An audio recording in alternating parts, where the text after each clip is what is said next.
Hello, everyone. First of all, I'd like to thank everyone for your questions, YouTube questions and comments. Thank you for supporting this content and sharing and this knowledge, this path. And it's good to know that some of you benefit from this knowledge. Thank you for subscribing. So today I'd like to address one of the kind of interesting questions about spiritual learning, spiritual teaching, and spiritual liberation. Because many of you are interested in kind of trying to understand what spiritual liberation actually is. And since we have a lot of schools of thoughts and teachings and philosophies, sometimes we get confused by having all these different pieces of information here. So first of all, I would like to talk about this realm of existence where we are. I mean, from certain scriptures or through word of mouth, by being a part of some spiritual teachings, you must have heard that it takes years sometimes for students to get qualified, for teachers to pass on knowledge. But what is this knowledge about, and what do teachers usually pass? We have to be very realistic about the realm we're living in, because unfortunately, as I've noticed, a lot of people have romanticized spiritual journeys, spiritual paths, spiritual awakening, romanticized in general spirituality, and kind of fell into the pit of this romanticism and lost the track of realism, or they stopped being grounded and kind of see things for what they are. Well, again, this perspective is a personal perspective and no one needs to agree. But as far as I personally gone on this journey, I can say that, and repeat myself again, that this realm is the realm of energy exchange and the realm of energy vampirism in this day and age. So when we speak about this particular age we're living in, we don't even need to use any Sanskrit words or Greek words or any other words to define this age. Whatever this age is the age of delusion, ignorance, and darkness. And no matter how we try to escape from this realistic view, and that life sooner or later brings us back to this. So this is the age where we are living through the, basically we are living through the emanation of our individual and collective conscious karmic residue. So everything we experience is that of a karmic nature. And in a way, if we go deeper into the understanding of what karmic nature, karma is, we realize that our own physical boundaries of body and the physical realm is our karma, is the result of that karmic residue within the consciousness, and it creates this realm, this dimensional barrier. And if we were to look at it even closer, we would realize that this is but a prison. Even though we are not aware of the fact that this realm is governed in this day and age by different forces, predominantly darker forces. And the dark force means that it is in need of energy supply, and its own energy resources are limited. So the darkness means it's limited by its own ignorance. The ignorance itself, or the type of ignorance, is a limitation. So the darkness means that these clusters of consciousness, they don't have direct connection to the higher source or higher frequency of being or higher reality. And thus they exist and feed off other people, their consciousness, the type of energy these different consciousnesses generate.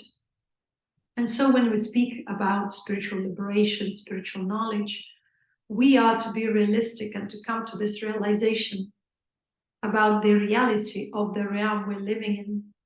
That's why through this teaching, we emphasize focus within, self-cultivation, because when we speak about the reality of our own being, we are at first ignorant about this reality. We think that all our preferences, all our thoughts and emotions are but natural part of our existence. And the more we evolve, the more we realize that our reality, true reality, the authentic self, is free from these aspects of reality. And these aspects are but the karmic residue of the collective, from which we are to protect ourselves energetically. When we speak about spiritual teaching, teachers are no other than, or enlightened beings or evolved beings, are all those beings who have realized the nature, this reality of this realm, of this dimension, of this time, space continuum, of this era, and have broken through or transcended this realm, liberated themselves, in other words. And to liberate themselves doesn't mean that it was such an easy journey and everything was beautifully orchestrated by someone's benevolence or grace. The reality is that it is not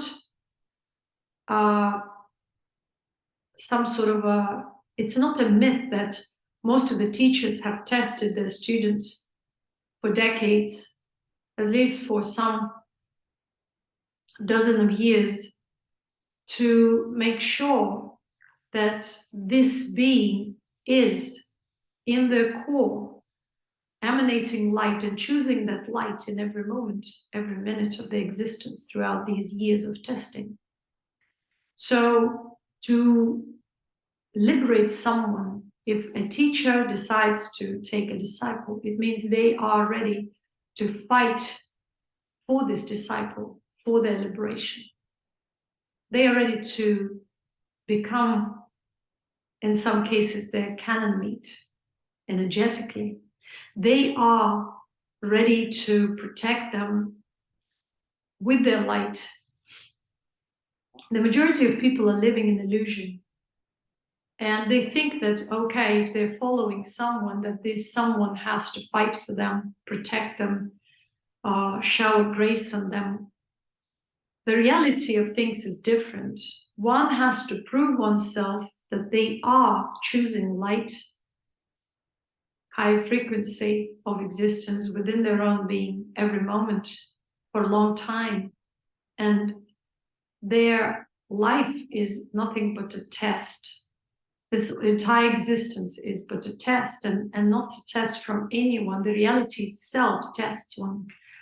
And when we speak of liberation, awakening to start with, we instantly, create some kind of alert within the space of this collective consciousness that we've awakened. And so we become a target to the darkness of this, or the darker forces of the collective, which start challenging our being, they start trying to get our energy to pull us down, to lower our frequencies.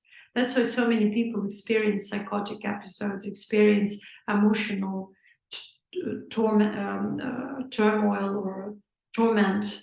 They experience mental emotional imbalances because they tap into that collective residue. The darkness itself starts resisting their process of awakening, because now even if they're reconnected with the source, they become a clear target for the darker forces, for the energy supply. And so their process may be thwarted. But if you are persistent and dedicated to the higher frequency and the light within your own soul, you will keep on, trying to maintain that higher frequency despite the resistance, despite all the attacks which will come on the way or throughout this journey, until you prove yourself to the higher power that it is worth interfering. It is not the higher age or the age of higher spiritual reality. It is the darkness. It is the age of darkness, where you have to prove yourself with your own light that you are worth of liberation from this darkness. Only then the higher power will interfere, because you become one of the, because you've proved that despite the resistance and darkness, your light prevailed within the soul. It is the age and the time of filtration of souls, where we make choices each day, every moment. And this choice defines whether we resonate light or resonate darkness. And there's no one to tell us what we resonate, because our soul itself resonates certain frequency, and only by this frequency we either remain in bondage or we get liberated. And so teachers, real evolved beings, enlightened beings, they're not here to save anyone, because one has to fight for their own survival and earn that privilege to have the higher power interfere in this day and age of imprisonment and karmic debt, the age of karmic judgment. Everyone is imprisoned here, whether you want to accept it or not. And if someone would put themselves to fight for you or to help you liberate, you need to be definitely worth it, because the power of resistance is very strong in this day and age, and the ruling force is darkness. And we are living in this, throughout this age of soul filtration. And when this age ends, or this era ends, then things change a bit. But at this point, the darkness still prevails. And sometimes this darkness is not recognized by the soul itself, because we are following the guidelines of the accepted social, religious, and spiritual past morals, which might not correlate or correspond to the actually universal morale, or moral rules. And so we might be confused. If we have found the path of truth within ourselves, we will recognize this truth in the external reality. Unfortunately, the majority of people are looking for the truth. But when they see the truth, they get horrified and denied, because they already have a preconceived idea of what this truth has to be. And unfortunately, they neglect the reality or get averted from this reality, because they want to support their positivity, enthusiastic ideas, romanticized ideas of reality, instead of seeing things for what they are. You can never liberate yourself until you face the reality, and this reality may be very painful, but definitely disillusioning. And so it is not the point to discourage people or disillusion them, but it is the point of this video is to bring up a realistic idea about the whole point of liberation. The majority of people cannot liberate in this day and age, because they daily hold on to the certain spiritual ideas. You have to be open and free from any ideas, so that your consciousness has that foundation, the foundation of the unconditional being, which is receptive to the truth.